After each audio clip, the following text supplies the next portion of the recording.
Ya, kita lanjut lagi tentang materi entrepreneurship atau entrepreneur pada pertemuan ke-6 tentang membuat strategi bisnis dan strategi pemasaran.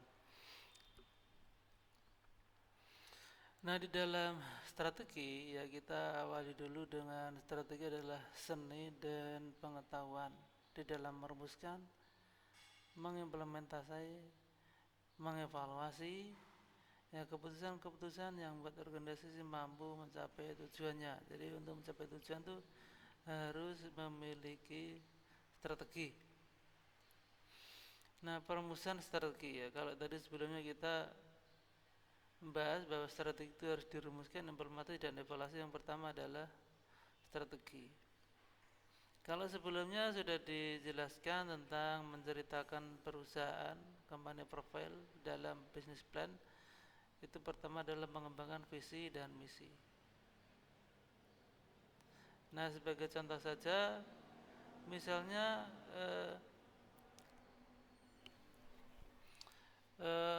di sebuah kampus ini, kampus Amikom aja contohnya ya. Coba carikan bentar.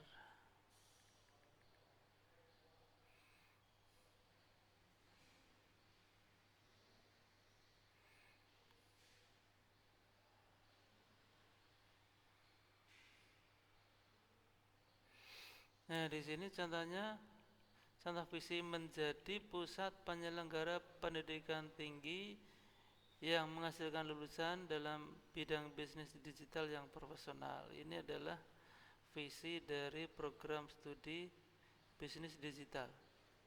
Jadi visi itu mimpi yang ingin dicapai.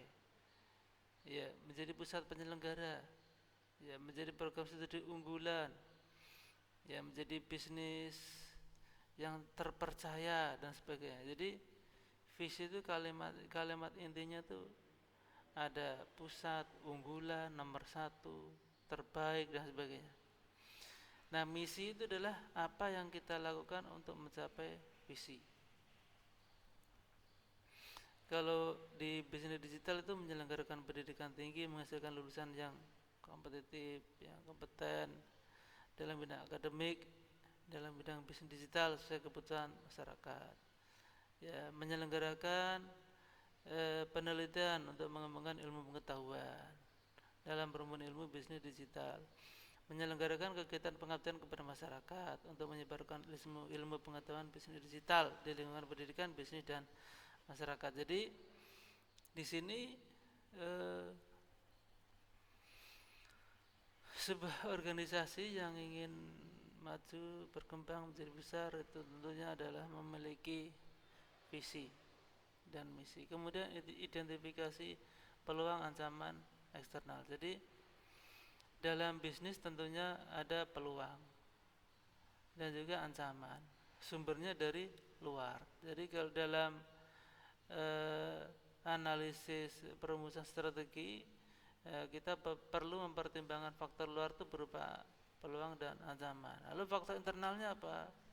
Faktor internalnya adalah kekuatan dan kelemahan. Jadi ada strategi yang dikembangkan itu adalah dalam rangka memanfaatkan kekuatan, ya, meminimalkan kelemahan, memanfaatkan peluang dan meminimalkan ancaman. Kemudian sebuah bisnis juga perlu menetapkan tujuan jangka panjang. Ya, tidak hanya bisnis hari ini saja. Kemudian pencarian strategi alternatif. Jadi ada kalanya strategi yang digunakan tidak berjalan sehingga perlu ada alternatif lain. Kemudian pemilihan strategi tertentu untuk mencapai tujuan. Jadi kita harus memiliki strategi tertentu untuk mencapai sebuah tujuan organisasi. Nah, kemudian penerapan strategi itu mengharuskan perusahaan untuk menetapkan tujuan tahunan, kebijakan, motivasi karyawan, dan mengalokasikan sumber daya sehingga strategi-strategi yang dirumuskan dapat dijalankan dengan baik. Nah, inti dari penerapan itu apa? Jadi karena strategi itu membutuhkan bekerja secara bersama, maka di sini dibutuhkan mobilisasi karyawan dan manajer untuk melaksanakan strategi. Ya, butuh disiplin, butuh komitmen, dan juga pengorbanan personal organisasi untuk mencapai visi organisasi. Nah, keberhasilan penerapan strategi itu tergantung pada penerapan strategi yang berhasil tergantung pada kemampuan manajer memotivasi karyawan. Jadi tadi adalah memobilisasi karyawan intinya. Nah, keberhasilannya adalah kemampuan manajer untuk memotivasi karyawan. Jadi strategi yang dirumuskan dan tidak diterapkan adalah sampah yang tidak berguna. Jadi punya rangkaian rumusan buku strategi tidak berguna apabila memang tidak diterapkan. Nah, di dalam penilaian strategi sekarang meninjau ulang terhadap faktor internal dan eksternal. Faktor internalnya sudah terangkum semua apa belum? Kekuatan dan juga kelemahannya sudah diidentifikasi apa belum? Ya, peninjauan terhadap faktor eksternal. Faktor eksternal tadi apa? Yaitu berupa peluang dan ancaman. Peluang dan ancaman. Kemudian pengukuran kinerja. Jadi penilaian strategi dilihat dari pengukuran kinerja. Tadi keberhasilannya didasarkan atas keberhasilan memobilisasi karyawan, memotivasi karyawan. Berarti kinerjanya di sini adalah kinerja karyawan. Dan juga kinerja perusahaan secara umum dilihat sudah membaik apa belum, ya, sudah efektif apa belum strategi yang diterapkan. Kemudian pengambilan langkah korektif, strategi yang tidak berjalan dikoreksi, ya, direvisi untuk digantikan dengan strategi yang lain. Nah, kapan penilaian strategi? Strategi tidak berjalan dengan baik dinilai lagi, ya, dievaluasi. Ya, strategi keberhasilan saat ini tidak pasti berhasil di masa depan. Jadi karena masa depan itu yang dihadapi tantangannya itu berbeda, maka strategi masa depan perlu strategi tersendiri, harus dirumuskan ulang. Strategi saat ini adalah untuk menghadapi persaingan saat ini.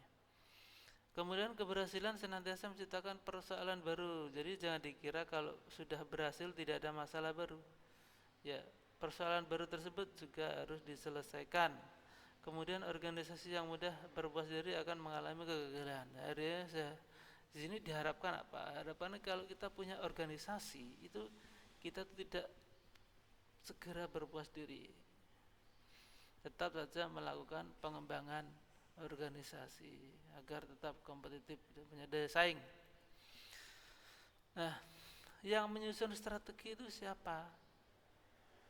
Nah, ini jadi pertanyaan ini. Kemudian para penyusun strategi memiliki berbagai macam jabatan. Ya, di sini jadi yang menyusun itu adalah para pejabatnya. Ya. Karena apa? Karena yang menjalankan perusahaan itu para pejabatnya. Ya, mengendalikan perusahaan sehingga dibuat oleh para pejabat.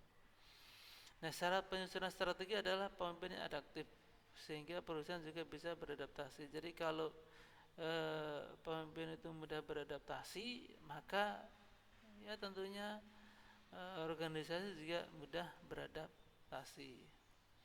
Kemudian memanfaatkan penyusunan strategi. Manfaat penyusunan strategi membantu sebuah organisasi mengumpulkan, menganalisis serta mengorganisasi informasi. Membantu sebuah organisasi mengumpulkan, menganalisis serta mengorganisasi informasi. Jadi kalau kita tidak menyusun strategi, maka organisasi itu tidak bisa menganalisis informasi yang ada dalam organisasi. Ya, manfaat lainnya apa? Melacak kecenderungan industri dan kemampuan bersaing industri. Kalau kita tidak punya strategi, maka kita tidak akan tahu pesaing dan bagaimana cara menghadapi pesaing. Tiba-tiba perusahaan kita kalah, ya, mundur, tutup dan sebagainya. Kemudian mengembangkan model peramalan dan juga analisis skenario. Skenario itu alternatif strategi ini dibuat dalam sebuah skenario. Ya, model peramalan bisnis, ya, kedepannya bisnis terus berkembang. Peramalannya dibuat untuk membuat sebuah perencanaan keuangan dan juga perencanaan produksi. Kemudian mengevaluasi kinerja korporat dan individu. Jadi kalau kita tidak menyusun strategi, ya kinerja korporat itu ya sulit untuk dievaluasi. Kemudian mencari peluang-peluang pasar. Peluang pasar itu tetap ada dan perlu dicari. Kalau kita tidak merumuskan strategi, kita tidak akan tahu peluang pasar tersebut. Kemudian mengidentifikasi ancaman bisnis. Bisnis itu senantiasa ada pesaing. Kalau kita tidak merumuskan strategi, maka kita tidak akan tahu ada ancaman atau tidak. Kemudian mengembangkan rencana aksi kreatif. Jadi strategi itu akan berjalan tadi kalau kita tuh menerapkannya dengan seperti apa, membuat sebuah rencana aksi kreatif. Ya, disitulah nanti akan berjalan sebuah strategi. Ya, kalau tidak ya tadi seperti sampah belaka. Manfaat manajemen strategis itu memungkinkan sebuah organisasi itu lebih produktif. Jadi kalau kita tidak punya strategi, ya organisasinya tidak produktif. Kemudian membuat organisasi reaktif dalam membangun masa depan. Ya, membangun masa depan itu disiapkan dari sekarang. Kalau tidak reaktif itu bereaksi menyongsong masa depan. Memungkinkan satu organisasi untuk mengarahkan dan mempengaruhi berbagai aktivitas. Jadi yang namanya manajemen strategis itu bermanfaat banget. Ya. Kalau kita tidak punya strategi, ya arah organisasi nggak tahu mau kemana nih arahnya. Ya. Kemudian membantu organisasi merumuskan strategi yang lebih baik melalui penggunaan pendekatan terhadap pilihan strategi yang lebih sistematis, logis dan rasional. Nah di sini ya, manajemen strategis ini membantu organisasi merumuskan strategi. Ya. Kemudian model manajemen strategis komprehensif. Ya. Nah, di sini ada bagan. Mari kita sedikit demi sedikit menguraikan tentang bagan ini. Hasil akhir dari bagan ini adalah mengukur dan mengevaluasi kinerja. Ya, model manajemen strategis komprehensif. Ya. Diawali pertama dari mengembangkan pernyataan visi dan misi. Dari visi dan misi tersebut ya ada audit eksternal, ada audit internal. Eksternal tadi adalah dari luar itu berupa peluang dan ancaman, dari dalam itu berupa kekuatan dan kelemahan. Kemudian setelah melakukan audit eksternal dan internal, tujuan jangka panjang, menetapkan tujuan jangka panjang. Kemudian menciptakan, mengevaluasi dan memilih strategi. Jadi strategi untuk mencapai tujuan jangka panjang. Ya, setelah memilih strategi diimplementasikan. Setelah diimplementasikan kita ukur ini berhasil atau tidak dengan melihat kinerja karyawan dan kinerja organisasi, terutama kinerja organisasi karena rancangan strategi yang dibuat adalah dalam rangka untuk organisasi. Nah, sekarang adalah tentang strategi pemasaran. Kalau tadi tentang manajemen strateginya, sekarang adalah strategi pemasaran. Nah, di dalam strategi pemasaran yang diulas apa saja? Ada strategi penentuan produk, ada strategi penetapan harga, ada strategi pemilihan lokasi, ada strategi promosi dan juga strategi memberikan pelayanan. Nah, kita bahas satu persatu. Ada yang namanya strategi penentuan produk. Ya, ada manfaat intinya apa? Itu manfaat intinya di sini adalah bahwa produk itu harus kita buat dan kita tentukan produk yang akan kita jual tuh atau usaha kita tuh menjual produk inti apa. Yaitu harus fokus pada produk inti. Ya.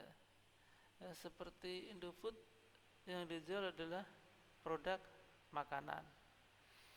Ya, Nestle makanan. Ya. Wings ada makanan, ada juga yang lainnya. Ya, ada produk inti. Yamaha produk intinya apa? Otomotif ya, motor. Sedangkan Produk yang lainnya musik itu ada juga, tapi tetap saja ada produk intinya. Ada produk dasar, jadi pemasar harus mengubah manfaat ini tersebut menjadi produk dasar. Dengan demikian, seperti misalnya produk dasar, misalnya kalau di hotel, produk dasarnya di sini adalah kamar tidur, kamar mandi, dan sebagainya. Itu produk dasar. Jadi inti atau produk dasar dari hotel itu adalah penginapan, ya kamar dan segala isinya. Ada produk yang diharapkan, beberapa atribut dan kondisi yang biasanya diharapkan membeli ketika mereka membeli produk. Ya, tamu hotel mengharapkan tempat tidurnya bersih.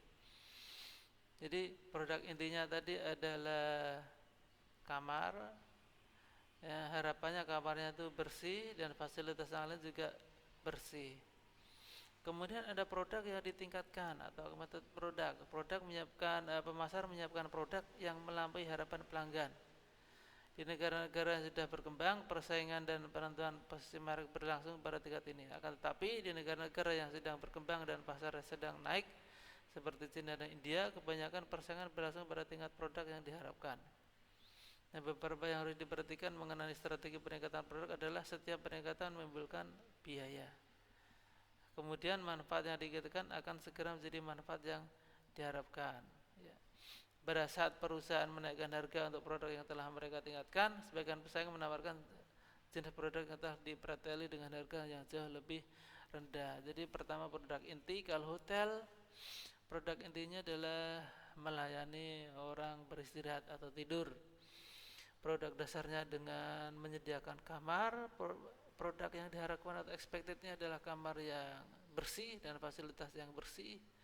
Kemudian ada produk yang ditingkatkan atau kemudian produk yang tidak hanya sekadar menyediakan tempat istirahat berupa kamar yang bersih, tapi ada ditingkatkan nilainya. Tentunya nanti konsekuensinya adalah ada biaya yang ditimbulkan dari peningkatan tersebut. Nah, strategi harga sekarang. Harga adalah jumlah uang atau satu yang lain beserta faedahnya yang dibutuhkan untuk mendapatkan suatu produk. Harga merupakan apa yang kita bayarkan untuk mendapatkan suatu produk. Jadi ada strategi penetapan harga. Harga itu dipengaruhi oleh apa saja. Kita menetapkan harga jual yang tinggi pada saat kondisi perekonomian sedang tidak baik juga kurang kompetitif. Ya, kondisi perekonomian mempengaruhi harga. Ya. Kemudian penawaran dan permintaan. Pada saat penawaran atau saat permintaan pasar itu tinggi, seperti kemarin ada permintaan pasar yang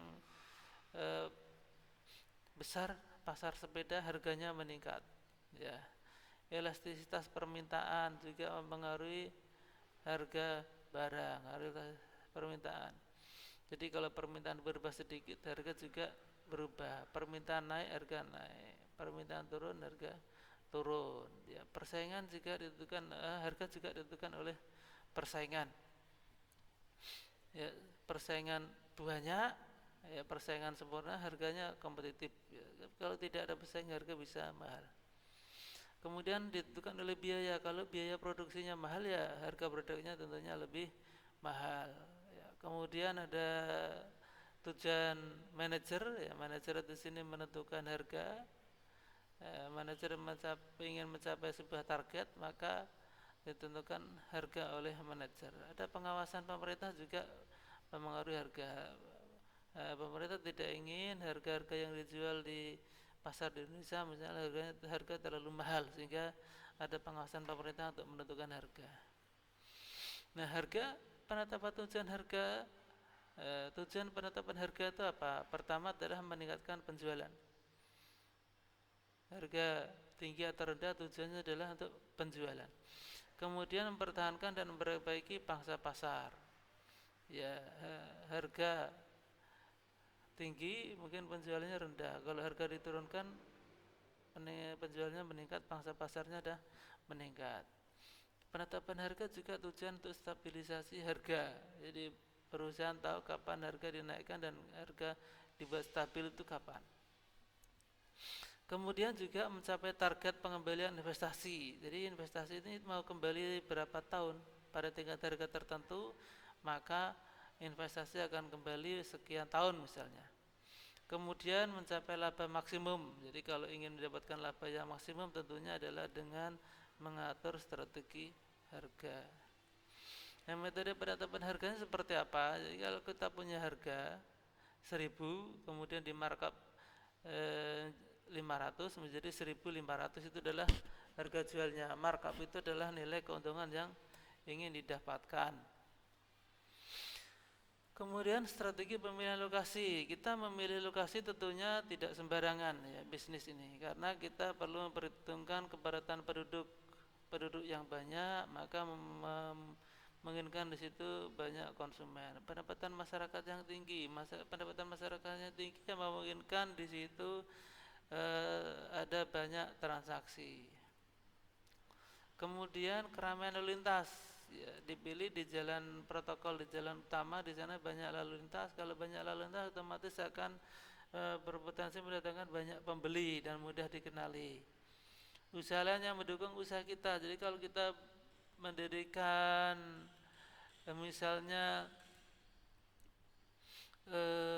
toko atau ini jasa jahit di sekitar toko kain, nah itu akan lebih mendukung usaha kita. Kemudian pesaing, jadi kita memilih lokasi yang mungkin pesaingnya itu rendah, atau ingin juga langsung ingin masuk dalam sebuah lingkungan pesaing ya, agar mudah dikenali oleh konsumen.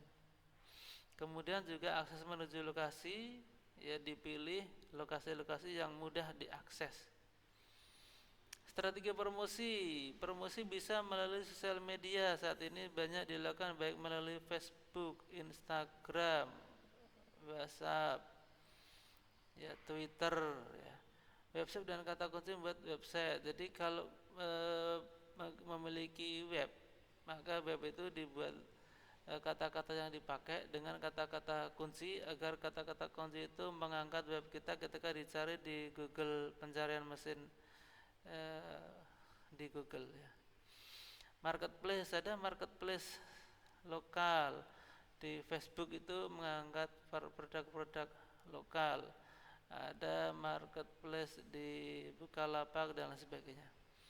Kemudian video promosi di YouTube, banyak konten-konten promosi yang sudah terkenal di sana, sekalian mempromosikan sebuah produk.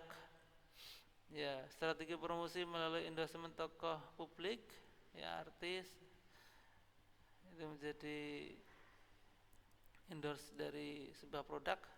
Spanduk juga bisa digunakan untuk promosi yang efektif. Saat ini di jalan-jalan masih banyak terpampang spanduk. Kemudian bergabung dengan komunitas juga strategi yang bagus untuk promosi, dan juga relasi dengan media, itu adalah strategi promosi. Kemudian strategi dalam memberikan pelayanan. Ya, pelayanan, dibuat sebuah bangunan yang bagus, itu adalah strategi pelayanan. Dibuat bangunan yang kokoh, bangunan yang penuh warna, bangunan yang unik, bangunan yang tradisional, itu adalah wujud pelayanan. Pelayanan dimensi fisik berupa karyawan yang berpakaian rapi, karyawan yang cakep, karyawan yang cantik, itu adalah wujud pelayanan. Kemudian pelayanan dimensi reliabilitas, ya karyawan itu handal, ya ditanya bisa menjawab, bisa menjelaskan produk dengan baik ya. Kemudian responsiveness, daya tanggap terhadap keluhan konsumen. Karyawan yang tanggap terhadap keluhan konsumen itu adalah merupakan strategi pelayanan. Kemudian menimbulkan rasa percaya konsumen terhadap bisnis, berusaha membuat sebuah produk, membuat layanan yang membuat produk dan layanan itu membuat konsumen lebih percaya kepada kita. Itu adalah strategi pelayanan. Empati, kemampuan kalian berempati terhadap konsumen, mengenal, ya memberikan salam, sapa, senyum, itu adalah empati. Nah, itu adalah materi teknopreneurship berkaitan dengan materi, strategi perusahaan dan juga strategi pemasaran. Demikian untuk saat ini, terima kasih. Saya akhiri. Assalamualaikum warahmatullahi wabarakatuh.